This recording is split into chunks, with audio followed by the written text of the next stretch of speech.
What's going on, guys, and welcome back to another FPL video on the channel. And in today's one we are looking at my team selection for game week 21, which does include discussing whether or not I should be looking to captain Alexander Isak over Mohamed Salah. But before we do get into that, let's have a quick update and review of how he performed in game week 20. And as you guys can see, it's another red arrow. Unfortunately, it is another red arrow. I was actually on a small green arrow before the Nottingham Forest game that got played on Monday. But after that game, after Nottingham Forest got a clean sheet and Chris Wood scored, that of course destroyed my rank and sent me on a red arrow, as I'm now crashing down at 1.2 million in the world. So yeah, things are not looking good at the moment. We of course got 66 points in game week 20, but that was yeah, not including the -8. So including the -8 hit, we actually ended on 58 points for game week 20. I actually think the attack did really well for me in game week 20, but it was just my defense that was absolutely stinky, as every single one of my defenders did blank. But yeah, and look, we went for Mohamed Salah captain, and he got less points than Cole Palmer. But, of course, when I captained Cole Palmer against Ipswich, he had to blank while Salah absolutely smashed it. But it is what it is. That's just the way FPL goes sometimes. But with that being said, that is enough of game week 20. Let's go ahead and move on to our game week 21 transfer plans. Okay, guys, so currently my transfer plans for game week 21 do remain the same, which actually is to take out Gabriel Jesus and possibly bring in Jean-Philippe Mateta. However, I will say I'm almost split 50-50 on this decision, and I don't know whether I should follow through with making this transfer. Now, I've only got one free transfer, and as I said, I do have the option to just roll the transfer, right, instead of using my one free transfer. However, I do have my doubts on Gabriel Jesus, and I'll tell you why. So look, if I was to keep Gabriel Jesus, if I was to roll that transfer, ideally, I'd want to keep Jesus for like the next 3 to 4 Premier League games. However, I don't know if I can trust Jesus to start the next 3 to 4 Premier League games. And the reason that is, look, I know the minutes for Gabriel Jesus have been good in the Premier League recently, right? 90 minutes against Brighton, 90 against Brentford, 71 against Ipswich, 85 against Palace. The minutes are certainly there, and they have been there. They've been very good. However, because of the upcoming fixture schedule and fixture run that Arsenal do have, I believe rotation, Gabriel Jesus could be at the risk of rotation, especially because of the players that Arsenal do have at their disposal. Like, first things first, right? We can see the fixtures here. They've got an FA Cup game against Manchester United, then a Premier League game a few days later against Spurs, then a few days after that another Premier League game against Villa, then a few days after that it's a Champions League game, and then a few days after that it's another Premier League game, and the fixtures just are coming thick and fast. So because of that, I don't know how much I can rely on Gabriel Jesus for starts and good minutes in the Premier League. Also, right, you heard me mention the players that Arsenal have at their disposal. They've got players back like Kai Havertz, like Rice, right, who had sort of injuries and illnesses that were affecting sort of Arsenal's lineups, and sort of Jesus benefited from that, right, because they had less players to play, and therefore Jesus almost had to start, because I think at one point, right, Rice was injured, so Havertz was playing in midfield, which allowed Jesus to play in the number 9 role. However, now that Jesus is back, now that Declan Rice is back, right, and fully fit, he's obviously going to be getting starts in those midfield. You've got Odegaard in midfield. You've got Partey or Jorginho that can play in midfield. So I feel like Havertz will be playing in that number 9 role. And then, as you guys can see, you've also got Trossard and Martinelli playing on the wings. I just feel like Arsenal have a lot of players at their disposal, and that will affect Gabriel Jesus' minutes. And because they have this sort of tight fixture schedule and consecutive run of games in the Premier League, Champions League and Carabao Cup, I do believe that Jesus could be at risk of being benched. And for that reason, I don't know if it's worth the headache. I just simply don't think it's worth the headache. And I just feel like maybe moving out of Gabriel Jesus, going to Jean-Philippe Mateta, who I know is going to start in the Premier League, who I know is going to get good minutes in the Premier League, with good fixtures, a good entry point in 21 as well, against Leicester away. I just feel like it kind of makes sense to get rid of Gabriel Jesus, because I like the long stretch of fixtures for Jean-Philippe Mateta. So I certainly would be keeping him for the long term if I was to go for him. And I just feel like Jesus is almost like a player that I'll be waiting to transfer out at some point. So I feel like, why not just get rid of him now? Because not only is he a risk of getting dropped or rotated, I feel like Arsenal's attacking performances haven't been good of late. So the attacking performance isn't really there. I don't think I can trust him for starts and minutes. it just sort of makes sense to get rid of him now for Mateta, who's got a good fixture on. So that's my honest opinion. That's what I'm thinking at the moment. I haven't done it yet because a part of me does want to roll the transfer. However, I feel like the only headache in my team at the moment is Gabriel Jesus. So why not just get rid of this headache and move to someone like Jean-Philippe Mateta? That's honestly what I'm thinking at the moment. So yeah, look, I don't know if I'm going to go through with that transfer, but it's something I am considering, right? I'm 50-50, but the more and more I think about it, the more and more I speak about it to you guys, I'm almost now 60-40 in favour of actually selling Gabriel Jesus and bringing in Jean-Philippe Mateta. But look, we'll have to wait and see. We would have to wait and see. I think one thing that I could actually do, right? One thing I could do, which I only just recently thought of, is actually rolling a transfer. So playing Jesus this week and then possibly moving to Dominic Solanke instead of Jean-Philippe Mateta, who's got Everton away. Everton, of course, just sacked Sean Dyche. Then they've got Leicester, Brentford, United, Ipswich City, Bournemouth, and then a possible blank in game week 29, depending on what happens in the second leg with Spurs and Liverpool. But that's also something I could do. So if I roll the transfer, instead of going for Mateta, I possibly go to Solanke. I think he's been playing pretty well recently and looking very, very good for Tottenham. So yeah, that is a possibility there. That is a small possibility. But yeah, all in all, I'm not totally sure. I'm going to be honest with you guys. I'm not totally sure on what I want to do yet with Gabby Jesus. But I'm going to think about it even more. But like I said, I feel like now after speaking to you guys, I'm actually sort of leaning towards selling Gabriel Jesus. But let me know what you guys think down below in the comments. Should I sell Gabriel Jesus, or should I roll the transfer and keep Gabriel Jesus for like the next 3 to 4 game weeks and then move him on after that? What do you guys think? I'd love to know your thoughts. But with that being said, let's move on to my team selection for game week 21. Okay guys, so assuming that we do follow through with those transfers, let's go ahead and have a look at my team selection for game week 21, and we'll start things off with the goalkeeper and the defense. In goal, of course, we've got David Raya, then a back three of Gabriel, Trent and Mazraoui. Now we do have this double Arsenal defense, and honestly, I'm not too confident for a clean sheet. I'm gonna be honest, it's a North London derby, so whatever you think of Spurs, right, if you think they're a poor team or not, it doesn't really matter. For me, form goes out the window, and I do think it's going to be a tough game for Arsenal. It's going to be a battle, and we also know with the way that Ange Postecoglou likes to play with Tottenham, he likes to attack, he likes to create chances, and I think that will be the case in this fixture. I can almost picture it being sort of an end-to-end type of game. It really is a massive game, right? So it is a big game, and I think there will be chances for both teams in this game. So I'm not really too confident with a clean sheet for Arsenal. Yes, I know, right? The data does support Arsenal being a solid defensive team. You guys can see here, right? In terms of expected goals conceded, Arsenal sit at the top of the table, right? They've conceded the least amount of expected goals, and that's saying a lot, right? That is sort of suggesting that they have been the best defensive team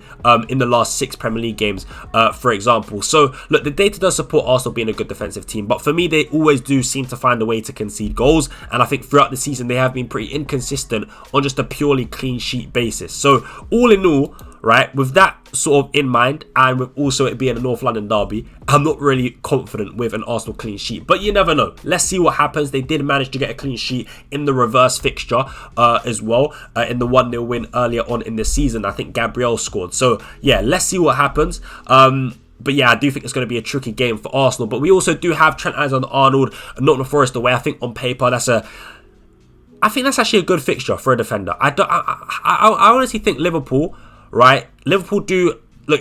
Nottingham Forest have been informed. They have been informed, but with the way Nottingham Forest play, right, especially against the big teams, I think that Liverpool do have a very good chance of winning this game, but also getting a clean sheet, because I think Nottingham Forest are going to look to take more of a defensive approach to this game. So I do sort of feel pretty confident for a clean sheet with Trent Alexander-Arnold. And then we also do have Mazraoui, who's up against Southampton at home. It's a great fixture, playing against one of the worst teams in the Premier League at home. He has to get the job done. It's simple as that. Mazraoui, you must deliver. Southampton at home, it's a brilliant fixture on paper. There's no excuses, right? We know that Southampton are so poor. I think they just got absolutely battered, obliterated by Brentford 5-0, right? And that was in their own home ground. So look, Southampton are coming away to Manchester United, away at Old Trafford. It's simple. We have to get the job done. We have to win the game. We have to get a clean sheet and just score some goals. And yeah, simple as that. It should be a comfortable comfortable game for Manchester United. So I am expecting a clean sheet from Mazraoui. Not much needs to really be said on that. But with that being said, guys, let's move on to the midfield and the attack. And we're going to do them together, because we do have a big captaincy decision to make. So look, in midfield we've got Gordon, Salah, Palmer, Amad Diallo, and then in the front three we've got Wissa, Alexander Isak, and Jean-Philippe Mateta. And as you guys can see, as things stand, we do have the captaincy on Alexander Isak. But I'm not gonna lie, I'm split 50-50, and I don't know what to do. I don't know what to do, because you guys know I've backed against Mohamed Salah far too many times this season, and it's cost me. Right, I've experienced nothing but pain and endless suffering. Every time I go against Mohamed Salah, it backfires. And I don't know if I want to experience more pain. I don't know if I want to experience more pain. However, another part of me is saying to stick to my principles, to stick to my philosophy, and stick to the way I like to play the game of FPL. And how do I like to play FPL? I'm almost somewhat of a risk taker. I like to go against the grain. I'm aggressive, right? And when I see an opportunity to gain rank and to bet against what the crowd is doing, I like to take it. I like to take it. So a part of me just wants to take this opportunity and run with it, because I see an opportunity here, right? I see an opportunity. Yes, I know Mohamed Salah is Mohamed Salah. Yes, I know Mohamed Salah gets FPL points for fun. But guys, it's just the way I like to play it. I just like...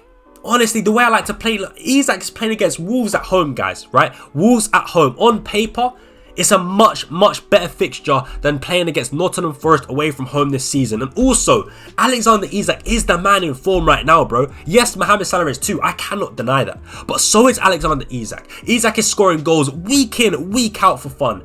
Week in, week out, and it's at home as well. We know how good Newcastle are at home. So the form is there. The fixture is there. He's on penalties. He's the 90-minute man. All the reasons to captain Alexander Isak are there for me this week. And yes, I know Mohamed Salah is Mohamed Salah, but the fixture is much more difficult. And like I said, I do believe Nottingham Forest do take more of a defensive approach in this game, right? That is my honest belief. So for that reason, I do feel like Salah could possibly struggle in this game.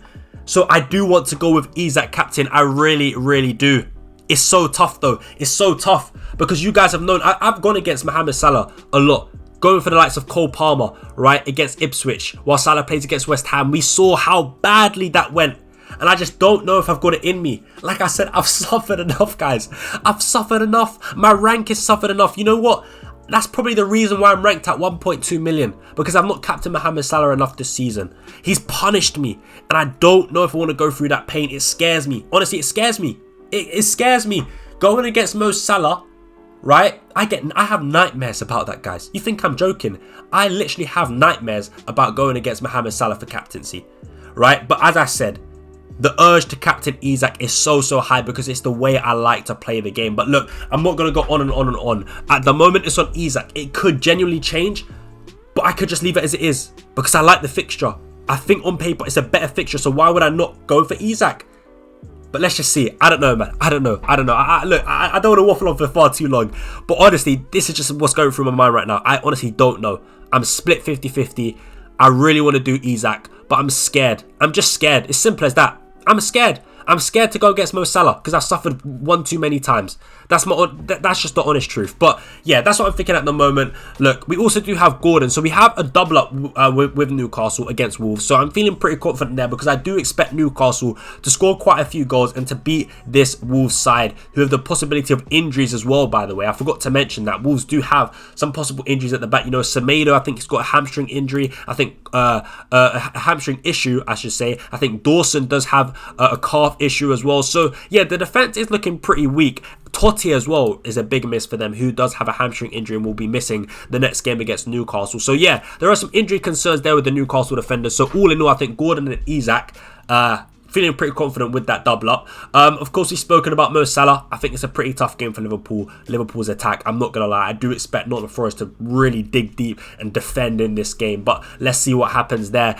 Cole Palmer up against Bournemouth at home, you could argue that he's a captaincy option this week. But honestly, Bournemouth defensively have been pretty solid this season. So yeah, I'm not really feeling too confident with Palmer captaincy. And also, I just feel like Palmer right now as an FPL asset just simply isn't as good as the likes of Isak and Mohamed Salah. So for me, he's not in this captaincy debate. I think, yes, it's a good it's a decent fixture on paper, but also like I said, I don't think Palmer is as good as Isak and Salah for FPL at the moment. And you know, with the positions that he's picking up, right, he's not getting the volume of chances that the likes of Isak and Salah are getting. So for that reason, I don't think Palmer is in this captaincy debate this week. And then we've got Amad Diallo. I mean, is he a captaincy chart? Maybe Southampton at home. Amad's in form. You possibly could make a case for Amad Diallo captaincy. We know he's going to start. We know he's going to get good minutes, but I don't think I'll go there with the captain. But all in all, I do think it's a really good fixture on paper. Like I said, I do expect Man United to win the game. So, yeah, Southampton literally just conceded 5 at home to Brentford. So, yeah, their defense is shocking. Let's just see what Amad Diallo can do. But I am expecting Amad Diallo to deliver. By the way, on the bench, we do have Mikalenko, Robinson and Rodgers. Rodgers does have Everton, but look, we've got Wissa playing against Man City. This is what I want to speak about as well, actually. Wissa against Man City. Now, I've got Rodgers against Everton away. So, you could argue Everton have just sacked Sean Dyche. Will they be stronger or weaker? Who knows? They could have a new manager bounce, to be fair. But you could argue, right, Everton have just lost their manager. I should start Rodgers ahead of Wissa because Everton are an easier fixture than Man City. However, I do agree with that idea. I do agree with that notion that Everton is an easier fixture for an attacker than Man City. I actually think this fixture for Brentford here is a really, really good fixture, especially for Yohan Wissa. He will get chances in this game. With the way that Man City play, he will get chances. I'm more than confident with Yohan Wissa this week, and I actually do expect him to get 1 or 2 goals. I really, really do. I think Man City defense is so poor, and with the way Brentford play, Yohan Wissa, man, he is a big chance magnet. In Brentford's system, he is the player that racks up multiple big chances throughout a game, and just over the course of the season, right? If there's anyone that's going to get big chances in a game, it's Yohan Wissa for Brentford, right? And like I said, Man City defense have displayed multiple times throughout the season, right? I've watched a lot of Man City this season. Defensively, they struggle. Defensively, they are weak and they leave gaps in behind. And I think Brian Obama, Yohan Wissa, they can have fun in this game. They really can have fun in this game against Man City. So let's see what happens there. But I'm more than happy to play Yohan Wissa against Man City at home. So let's see what happens there. And like I said, of course, we've got Alexander Isak, captain at home to Wolves. Already spoke about him. And then we've got Jean-Philippe Mateta. Jean-Philippe Mateta, of course, this transfer hasn't been confirmed. I've not done it yet. But I feel like now, after speaking about it to you guys, I'm actually leaning towards bringing in Jean-Philippe Mateta. So yeah, I think Leicester away is a great entry point. Leicester defense is poor, of course, we all know that. Under Ruud van Nistelrooy, their defensive performance and their defensive performances haven't really picked up, right? So they are still really poor defensively. So look, if we do bring in Jean-Philippe Mateta, I feel like I'll be expecting goals. I mean, that's why I'm considering bringing him in, right? Because I am expecting some goals. So, yeah, with that being said, that is the team, guys. That is the team. I've probably been rambling for far too long, but that is the team for Game Week 21. And, yeah, I'm just still thinking about that Isak versus Salah captaincy debate. Honestly, it's driving me insane. Because if I captain Mo Salah, I feel like I'm going against my principles and the way I like to play FPL. That's what's bothering me. But yeah, listen, guys, look, we're done with that. We are done with that. Just tune into the deadline stream and see what I do. I really don't know what to do. But listen, guys, I hope you did enjoy the video. If you did, make sure you do smash a like. Subscribe to the channel if you haven't already. We are so close to 2,000 subscribers. I think I'm like 110 or 105 subscribers off 2,000. So yeah, please subscribe. That would mean a lot. But thank you guys so much for watching. Let me know down below in the comments, who are you going to captain? Alexander Isak or Mohamed Salah? I would love to know. But yeah, thank you guys so much for watching. It's been your boy FPL Ryan. Subscribe, like, share, comment, all that good stuff. And I'll catch you in the next one. But until then, I'm out. Peace.